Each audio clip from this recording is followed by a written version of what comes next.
Assalamualaikum warahmatullahi wabarakatuh. Bismillah walhamdulillah wassalatu wassalamu ala sayyidina Rasulillah Sayyidina Muhammad ibni Abdillah wa ala alihi wa sahbihi wa man wala wa la hawla wa la quwata illa billahil aliyyil azim. Amma ba'd.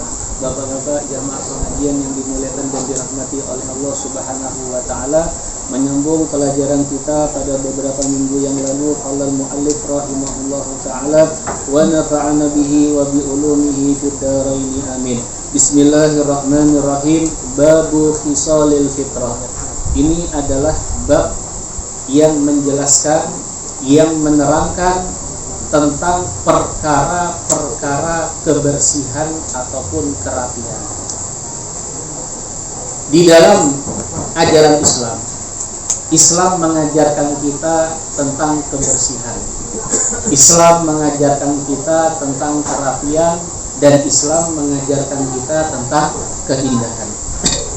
Yang mana berbagai masalah yang berkaitan dengan kebersihan diri seseorang ini telah dijelaskan oleh syariat, telah diterangkan oleh syariat, yang harus kita pelajari, yang harus kita ketahui, dan harus kita amalkan oleh setiap masing-masing daripada umat Islam itu sendiri. Nah, lalu apa saja perincian-perincian hukum daripada khisalul fitrah yang akan kita jelaskan pada malam hari ini? Di antara yang termasuk daripada khisalul fitrah, kebersihan diri dalam pandangan Islam, yang pertama adalah as-siwaku, yaitu bersiwak. As-siwak yaitu menggunakan siwak. Apa pengertian siwak secara bahasa dan pengertian siwak secara syariat? Disebutkan di kitab ini bahwasanya as-siwaku lughatan ad-dalku. Siwak menurut bahasa adalah menggosok. Adapun syar'an, secara syariat, definisi pengertian bersiwak itu adalah dalqul asnani wa ma hawalaiha bi kulli syai'in khashinin. Menggosok gigi dan sekitarnya dengan memakai sesuatu yang kasar. Seperti apa? Kayu arok, kayu siwak. Mungkin sebagian kita belum tahu, mungkin sebagian dari kita belum pernah lihat seperti apa yang dimaksud dengan kayu arok atau kayu siwak tersebut. Siwak ini contohnya seperti ini. Ini namanya kayu siwak. Mungkin sebagian diri kita merasa asing, mungkin bertanya-tanya, kenapa kok setiap sholat kadang-kadang orang itu selalu menggunakan siwak? Ini namanya kayu siwak. Ini hukumnya sunnah, dan ini sudah banyak ditinggalkan, bahkan dilupakan oleh umat Islam itu sendiri. Padahal ini adalah termasuk daripada khisalul fitrah, kebersihan diri dalam pandangan Islam. Dan kayu siwak ini banyak faedahnya, banyak manfaatnya, dan banyak keutamaan-keutamaan yang terkandung di dalam kayu siwak dan apabila orang tersebut menggunakan siwak. Artinya apa? Jangan kita hanya ingat dengan rokok saja. Rokoknya ingat, siwaknya dilupakan, bahkan ditinggalkan. Padahal rokok bukan termasuk sunnahnya Nabi. Yang termasuk sunnahnya Nabi itu adalah siwak. Umat akhir zaman ini terbalik. Yang bukan sunnah diamalkan, yang sunnah ditinggalkan. Padahal harusnya yang sunnah ini yang diutamakan. Ini manfaatnya banyak, faedahnya banyak. Nah, di antara keutamaan kayu siwak ini sangat banyak. Sebagaimana terdapat pada beberapa dalil, yang mana Rasulullah SAW beliau bersabda, laula an asyqa ala ummati la amartuhum bisiwaki inda kulli shalah wa fi riwayatin ma'a kulli wudu.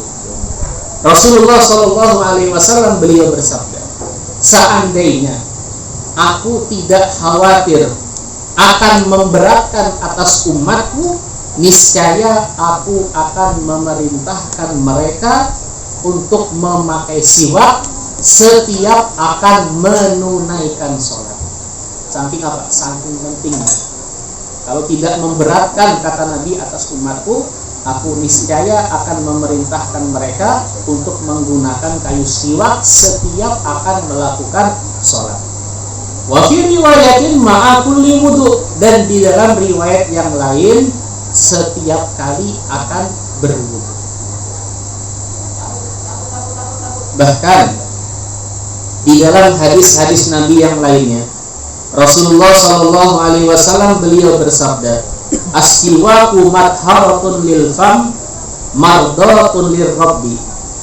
Siwak itu adalah pembersih mulut, dan siwak itu mendatangkan ridhonya Allah Subhanahu wa ta'ala.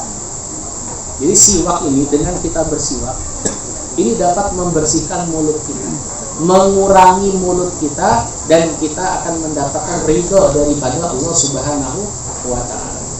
Dalam hadis yang lain Nabi juga mengatakan, raq'atani bisiwakin khairun min sab'ina raq'ah bila siwak. Atau kama qala Nabi sallallahu alaihi wasallam. 2 rakaat orang sholat dengan menggunakan siwak itu lebih baik, lebih afdal, kata Nabi, daripada kita 70 kali 70 rakaat kita sholat tapi tidak bersiwak. Bayangkan, 2 rakaat kita sholat menggunakan siwak itu lebih baik, kata Nabi, daripada kita sholat 70 rakaat tapi tidak menggunakan siwak sama sekali. Ini menunjukkan apa? Pahala yang luar biasa, ganjaran yang sangat besar daripada Allah Subhanahu wa ta'ala bagi mereka-mereka yang menggunakan siwaknya setiap akan memulai atau mengerjakan sholat, baik sholat sunnah ataupun sholat fardu. Nah, di sini akan kita jelaskan apa saja manfaatnya. Mungkin sebagian dari kita bertanya, apa sih manfaatnya siwak itu?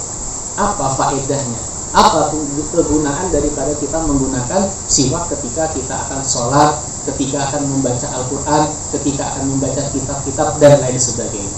Disebutkan di antaranya, di antara manfaat menggunakan siwak itu sangat banyak.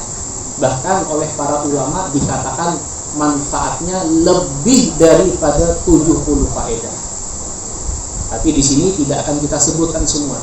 Kita akan sebutkan yang umum-umum dan yang ringkas saja, manfaat daripada menggunakan kayu siwak.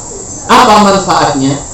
Di antaranya yang kadang-kadang ngawur atau sembarangan, atau kalimat-kalimat yang di situ tidak ada kaitannya dengan Allah, atau kalimat-kalimat yang tidak ada kaitannya dengan Rasulullah. Yang dia ingat apa?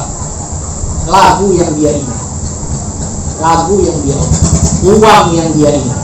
Padahal tidak. Man kana akhiru kalamihi minad dunya la ilaha illallah dakhala jannah. Barang siapa yang akhir ucapan kalimat di dunianya ini, yaitu ketika dia sakaratul maut, dia mengucapkan la ilaha illallah dakhala jannah, dia akan masuk ke dalam surga. Ini faedahnya sangat besar. Jadi dengan bersiwak ini dapat mengingatkan diri kita untuk membaca lafaz syahadat, 2 kalimat syahadat ketika datangnya kematian. Itu ketika kita mengalami sakaratul maut. Itu yang pertama. Yang kedua, apa faedah daripada kita ini menggunakan senantiasa bersiwak? Apa faedahnya? Apa manfaatnya? Yusahilu khurujar ruhi, dapat mempermudah keluarnya ruh ketika sakaratul maut. Lihat bagaimana sakaratul mautnya orang-orang soleh. Lihat bagaimana sakaratul mautnya para aulia. Lihat bagaimana sakaratul mautnya para ulama. Dengan mudah ruh keluar, dengan mudah, perlahan-lahan, seakan-akan kematian itu tidak menyakitkan bagi mereka. Tapi na'udzubillah min dzalik, bagi orang-orang yang mungkin semasa hidupnya dia mungkin selalu maksiat kepada Allah, selalu lalai, dia tinggalkan kewajiban-kewajiban pada Allah. Lihat bagaimana sakaratul mautnya, susahnya setengah mati roh ini mau keluar. Ada yang sakaratul mautnya badannya bergetar-getar. Ada yang sakaratul mautnya seseorang ini teriak-teriak. Ada lagi yang sampai matanya melotot dan lain sebagainya. Kenapa? Ini merasakan kesakitan yang luar biasa. Tapi insya Allah dengan kita membiasakan diri menggunakan kayu siwak di dunia ini, insya Allah akan dimudahkan keluarnya ruh dengan sebab kita terbiasa menggunakan kayu siwak. Itu faedahnya. Yusahil khurujar ruh, mempermudah keluarnya ruh tatkala datangnya ajal atau sakaratul maut. Kemudian apa? Faedah manfaat menggunakan siwak, yutahhirul qalba, dapat mensucikan hati dari apa? Dari penyakit-penyakit hati. Berbicara mengenai hati, kita punya hati ini kotor, kita punya hati ini sakit, kita punya hati bahkan rusak. Apa buktinya? Di dalam hati kita masih banyak bersarang penyakit-penyakit hati. Dalam diri kita masih ada sombong, dalam diri kita masih ada hasud, dalam diri kita masih ada dengki, dalam diri kita masih ada iri dan lain sebagainya. Ini menunjukkan apa? Hati kita ini sedang sakit, hati kita sedang kotor. Maka diantaranya untuk mensucikan hati kita supaya terhindar dan terjaga daripada penyakit-penyakit hati tersebut apa? Dengan kita membiasakan diri menggunakan siwak. Kemudian apa? Membiasakan diri untuk kumpul di majelis-majelis kebaikan. Hadir di majelis-majelis pengajian, kumpul dengan para ulama, duduk bersama dengan para ulama, mengaji ilmu, memperbanyak membaca wirid ataupun dzikir. Ini dapat membantu untuk mensucikan atau membersihkan hati kita yang sedang sakit. Kita duduk dengan para ulama. Bahkan kalau misalnya duduk bersama dengan para aulia, itu dapat merubah keadaan seseorang dari keadaan yang sebelumnya tidak bagus menjadi keadaan yang lebih bagus. Jadi kalau kita sedang hati kita sumpah, hati kita sedang galau, hati kita sedang sakit, obatnya apa? Jangan tiktokan. Kalau hati kita sakit, hati kita galau, hati kita sumpah, jangan tiktokan, tambah sumpah nanti. Terus bagaimana? Hadir di majelis, hadir di majelis yang mana fadilahnya besar. Duduk di majelis luar biasa. Hadir di majelis, sekali hadir itu pahalanya lebih afdol daripada kita sholat sunnah 1000 rakaat. Duduk sekali di majelis ilmu itu pahalanya lebih afdol daripada kita menjenguk 1000 orang sakit. Duduk di majelis satu kali saja itu lebih afdol daripada kita mengiringi 1000 jenazah. Itu satu kali. Lalu bagaimana dengan kita punya saudara-saudara yang rutin? Ada yang seminggu sekali, ada yang seminggu 2 kali, bahkan ada yang hari-hari dia tidak pernah lepas daripada majelis-majelis ilmu ataupun majelis-majelis kebaikan. Jadi diantaranya faedah siwak ini adalah yutahhirul qalba, dapat mensucikan hati kita. Kemudian apalagi manfaat menggunakan siwak? Diantaranya adalah yudhaiful ajra, melipat gandakan pahala. Kita bersiwak saja sudah ditulis pahala oleh Allah Subhanahu wa ta'ala, diberi pahala, diganjar pahala. Rokok diberi pahala atau tidak? Kalau siwak ada keterangannya, tapi rokok wallahu a'lam.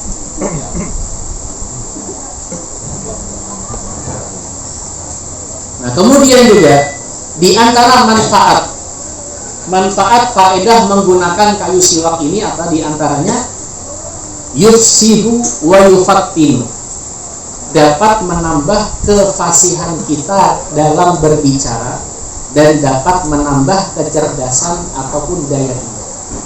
Makanya ketika misalnya mereka yang baru belajar membaca Al-Quran, Ini di samping membaca Al-Quran, biasakan juga bagi kita apa? Untuk bersiwak. Mau baca Quran, biasakan bersiwak. Kenapa? Ini faedahnya dapat menambah kefasihan lisan kita ketika berbicara. Jadi misalnya ada di antara kita yang lisannya kita ini kurang fasih ketika berbicara, biasakan menggunakan kayu siwak. Siwakan, biasa. Supaya apa? Kita punya lisan ini tidak kaku, tidak keras.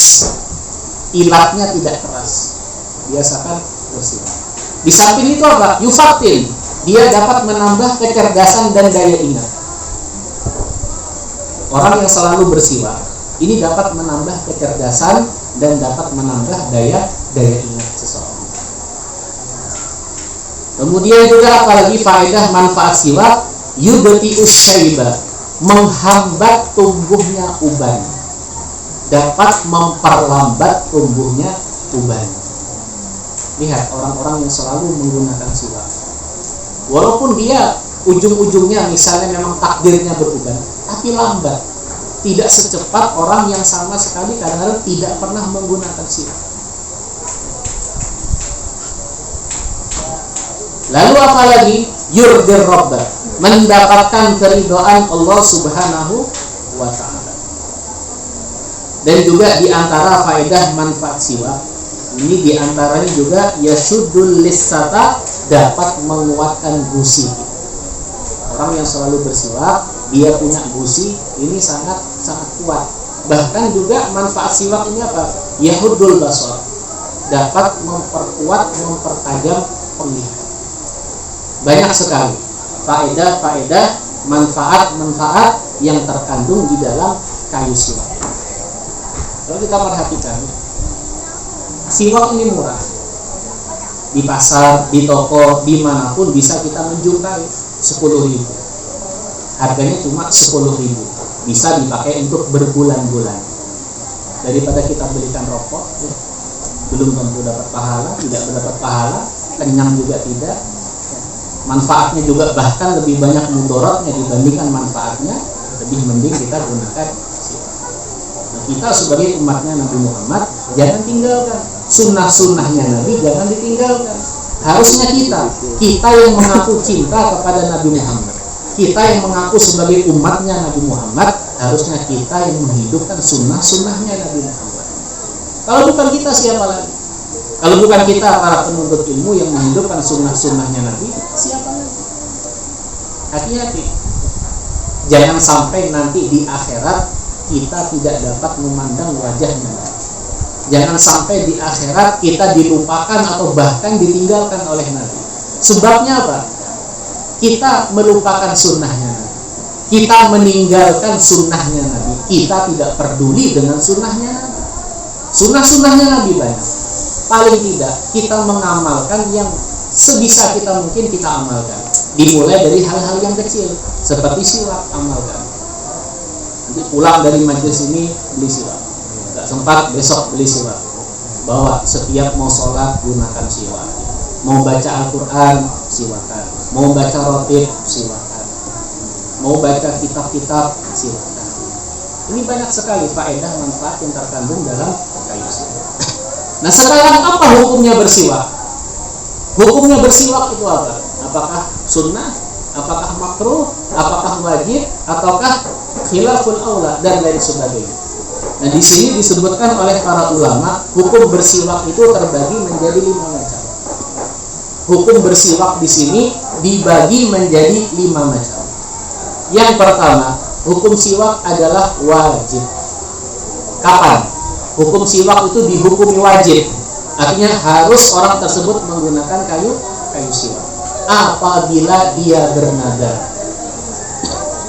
Dengan sebab nadar itulah menjadikan seseorang ini menggunakan siwak hukumnya menjadi wajib. Contohnya ketika di hari Jumat mau berangkat sholat, menunaikan ibadah sholat Jumat, dia nadar, aku bernadar, aku mau sholat Jumat nanti menggunakan kayu siwak. Nah, dengan sebab nadar inilah hukum asalnya hukum bersiwak ini sunnah, Tapi gara-gara dia nadar, dengan sebab dia nadar, maka hukum siwak yang asalnya sunnah ini berubah menjadi wajib. Karena sebab apa? Nadar. Atau bisa juga siwak ini juga menjadi wajib apabila di dalam mulut kita terdapat suatu najis yang tidak dapat dihilangkan kecuali harus dengan bersiwak. Di mulut kita ada najis, tidak bisa dihilangkan kecuali hanya dengan cara bersiwak. Maka ini menjadi wajib kita bersiwak pada saat itu. Itu yang pertama, hukum siwak adalah wajib. Yang kedua, hukum siwak itu adalah sunnah. Dan ini hukum asli. Hukum asli daripada siwak itu adalah sunnah. Kapan disunnahkannya kita bersiwak? Kapan dianjurkannya kita bersiwak? Di antaranya ketika kita akan berwudu. Kita mau wudu, disunnahkan sebelum wudu kita untuk bersiwak terlebih dahulu. Kemudian apa? Ketika akan mendirikan sholat. Ketika akan mendirikan sholat. Sholat dimanapun, di musola, di masjid, di rumah, atau bahkan di tempat-tempat yang bisa kita untuk sholat di tempat tersebut. Sunnah sebelum sholat untuk siwak. Kemudian apa? Ketika akan tidur dan setelah bangun tidur, baik pada malam ataupun siang, siwakan. Mau tidur siwakan, bangun tidur siwakan, baik tidur siang ataupun tidur malam. Kemudian apa juga? Ketika mulut kita ini sudah berubah baunya, ketika mulut kita sudah berubah aromanya, ini disunahkan kita untuk selalu menggunakan siwak. Jadi hukum siwak yang kedua adalah sunnah. Yang ketiga, hukum siwak itu adalah makruh. Hukum siwak bisa menjadi makruh. Kapan? Di sini disebutkan hukum siwak itu makruh, yaitu bagi orang yang berpuasa. Dia menggunakan siwak kapan? Setelah tergelincirnya matahari atau pada waktu adzan zuhur. Bagi siapa? Bagi orang yang berpuasa. Sampai kapan? Sampai terbenam matahari di waktu maghrib. Jadi kalau ada orang yang berpuasa, puasa sunnah, puasa yang wajib kan, kalau sudah sampai waktu tergelincir matahari adzan zuhur, ini menurut pendapat yang kuat dalam madhab Imam Syafi'i, makruh bagi dia untuk bersiwak ataupun sikat gigi. Ini menurut pendapat yang kuat. Jadi dimulai makruhnya kapan? Bagi orang yang berpuasa ketika tergelincir matahari di waktu zuhur sampai terbenam matahari. Berarti apa? Kalau katakan di waktu duha jam 8, jam 9, ini masih tidak makruh bagi orang yang berpuasa untuk bersiwak.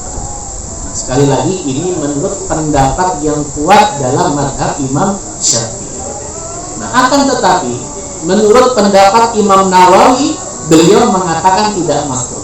Walaupun orang yang berpuasa sikat gigi atau bersiwak setelah tergelincir matahari, menurut Imam Nawawi hukumnya tidak makruh. Tapi sekali lagi menurut pendapat yang kuat dalam madhab Imam Syafi'i, hukumnya adalah makruh bagi orang yang berpuasa. Yang keempat, hukum siwak itu adalah khilaful aula. Khilaful aula, apa maksudnya? Hukum khilaful aula, yaitu lebih utama apabila dia meninggalkan. Khilaful aula, lebih utama jika dia meninggalkan. Contohnya bagaimana? Kita bersiwak hukumnya khilaful aula, lebih baik kalau dia meninggalkan. Contohnya adalah dia memakai siwak milik orang lain dengan izin. Kita punya teman, nah, kita memakai siwak teman kita, walaupun dengan izin, sudah nggak apa-apa, aku izinkan, pakai gak siwakku, bekasnya dia. Ini kalau bisa khilaful aula, hukumnya khilaful aula, lebih baik ditinggalkan. Artinya kalau bisa pakai siwaknya masing-masing, ya. Jangan joinan, tuker-tukeran, ya. tuker-tukeran pingin rasanya seperti apa, baunya seperti apa misalnya. Ini khilaful aula, lebih baik dia tinggalkan. Kecuali ada pengecualian kapan? Kalau bertujuan mencari berkah, tabarukan, mengambil berkah. Kenapa? Mungkin dia termasuk orang soleh, dia termasuk orang alim, bahkan dia termasuk para aulia. Nah, maka di sini hukumnya adalah sunnah. Seperti misalnya kita punya guru misalnya, orang alim luar biasa. Ini bagaimana? Kita memakai siwak beliau dengan idinnya. Ingat, dengan idinnya, harus ada idin. Kalau kita niatnya tabarruk, ngambil berkah, karena dia termasuk orang soleh, orang alim, bahkan mungkin aulia, ini tidak masalah, silahkan, malah dianjurkan ngambil berkah.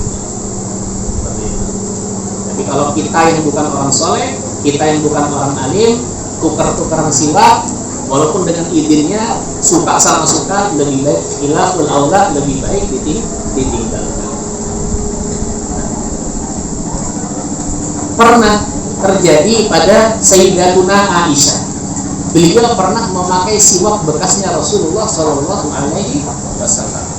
Nah, sebagaimana hadis yang diriwayatkan dari beliau, an Aisyah radhiyallahu anha, annaha qalat, kana Nabiyullah Shallallahu Alaihi Wasallam yastaqu fayu'tini siwaka li aghsilahu fa abda'u bihi fa astaqu summa aghsiluhu wa dafa'uhu ilaihi. Yang mana Sayyidatuna Aisyah, istri daripada Rasulullah Shallallahu Alaihi Wasallam, beliau berkata, Nabiullah, yaitu Nabi Muhammad Shallallahu Alaihi Wasallam, beliau menggunakan siwak. Jadi Rasul ini pernah menggunakan siwak. Kemudian apa? Rasul ini memberikan siwaknya kepadaku, itu kepada istri beliau Sayyidatina Aisyah.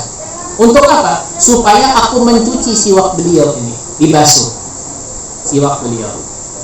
Nah, tapi oleh beliau dipakai oleh istrinya, siwaknya dipakai.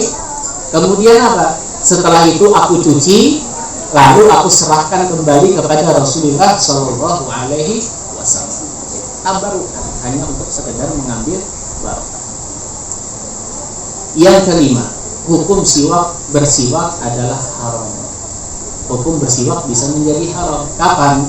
Kalau kita memakai siwak orang lain tanpa seizinnya dan tanpa mendapatkan ridho daripada pemilik siwak tersebut. Contoh misalnya, kita hadir di majelis atau hadir di masjid, kebetulan kita ini lupa bawa siwak. Lalu di situ kita melihat ada siwak punya orang, kita tidak izin sama orangnya, dan kita mungkin bahkan tidak mendapatkan ridho daripada orang yang punya siwak tersebut, kita pakai. Apa hukumnya? Haram. Hukumnya haram. Kecuali kalau dia mengizinkan dan dia meridhokan, ini tidak masalah. Tapi sekali lagi khilaful aula, lebih baik ditinggalkan. Tapi kalau nggak dapat izin, kemudian juga dia tidak ridho, tidak terima siwaknya dipakai, haram hukumnya kita memakai siwak daripada orang tersebut.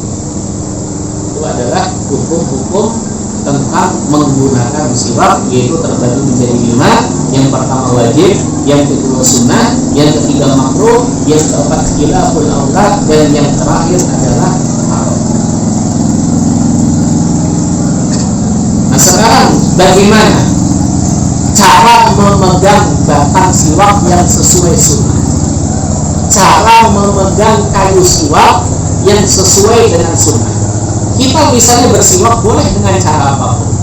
Begini boleh, begini boleh, mau cara apapun silahkan, semua kita silahkan. Tapi kalau berbicara mengenai sunnah, ini ada sunnah-sunnahnya ketika memegang kayu siwak. Caranya bagaimana? Cara yang paling utama, kita meletakkan jari kelingking yang kanan ini di bawah siwak. sementara jari telunjuk, jari tengah, dan jari selanjutnya ini di atas kayu siwak. Jempol kita berada di bawah. Jadi jari yang ini dan jari yang ini berada di bawah kayu siwak. Yang 3 jari di atasnya. Nah, lalu kita memegang siwak dengan cara seperti ini. Ini cara menggunakan siwak yang sesuai dengan sunnah. Caranya bagaimana? Cara menggunakan siwak ini dengan cara melebar ataupun seperti huruf angka 8 terbalik. Telahir lidah lurus. Telahir setelah kita pisang gitu. Cara menggunakan yang sesuai dengan sunnah. Dengan cara apapun boleh, tapi sunnah seperti tadi, cara memegangnya dan menggunakan siwak. Nah, kemudian dari segi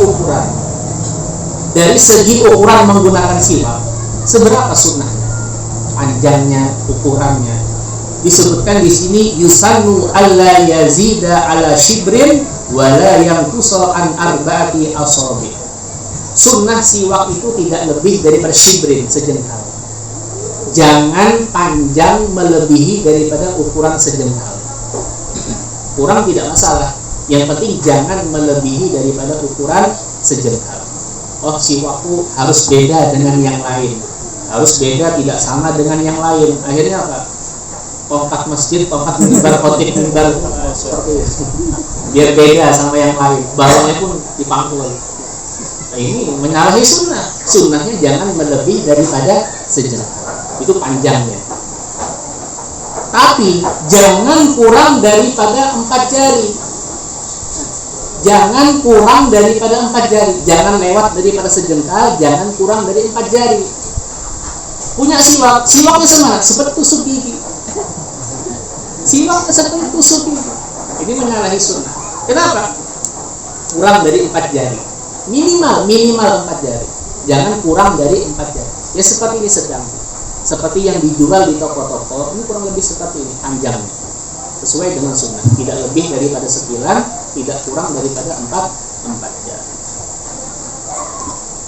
Nah, kemudian doa. Apa doanya yang dibaca sebelum bersiwak? Sunnah membaca doa Allahumma bayyid bihi asnani wa syudda bihi lisati wa sabbit bihi lahati wa absih bihi lisani wa barik li fihi wa asbini alaihi ya arhamar rahimin.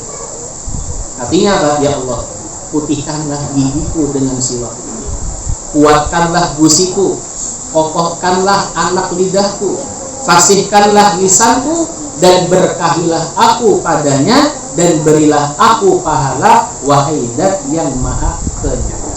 Itu doa ketika kita menggunakan siwak. Nah, kemudian juga termasuk di antara sunnah-sunnahnya ketika bersiwak apa? Termasuk sunnah-sunnahnya memegang siwak dengan tangan kanan. Siwakan dengan tangan kanan. Sholat, membaca wirid, membaca Al-Quran, baca kitab, hadir di majelis, baca yasinan dengan tangan kanan menggunakan siwak. Kemudian apa? Memulai siwak dari arah sebelah kanan. Memulai siwak dari arah sebelah kanan. Baru yang kiri. Nah, kemudian juga kalau memang siwak kita itu masih baru, katakan buka bungkusnya, baru beli dari toko, masih baru buka bungkus. Ini pertama kali kita gunakan, ini sunnah kita menelan daripada hisapan-hisapan siwak tersebut. Bukan kayunya ditelan, bukan kayu. Air liur kita, ketika kita bersiwak kan ada air liurnya. Jadi kita hisap, itu menelan ludahnya untuk siwak yang pertama kali kita baru beli. Akhirnya ada juga ulama yang mengatakan walaupun siwaknya tidak baru, disunahkan juga, tetap disunahkan untuk menelan daripada air ludah kita. Tapi yang lebih dikuatkan itu siwak yang masih baru. Siwak yang masih baru kita beli, lalu kita pakai, sunnah hukumnya air ludah kita pakai. Nah, itu diantara tentang perkara-perkara kebersihan yang diajarkan di dalam agama Islam. Yang pertama adalah as-siwaku, yaitu bersiwak. Nah, lalu kemudian yang kedua, di antara perkara-perkara yang dianjurkan dalam agama Islam dalam masalah kebersihan adalah al-iktihalu, memakai celak. Nah, insya Allah memakai celak dan yang selanjutnya ini akan kita sambung lagi pada pelajaran yang akan datang. Wallahu a'lam bishawab. Al-Fatihah. A'udzubillahi minasyaitonir rajim. Bismillahirrahmanirrahim. Alhamdulillahirabbil alamin. Ar-Rahmanir-Rahim. Maliki yaumiddin. Iyyaka na'budu wa iyyaka nasta'in. Ihdinas siratal mustaqim. Shiratal ladzina an'amta 'alaihim ghairil maghdubi 'alaihim waladdallin. Bismillahirrahmanirrahim.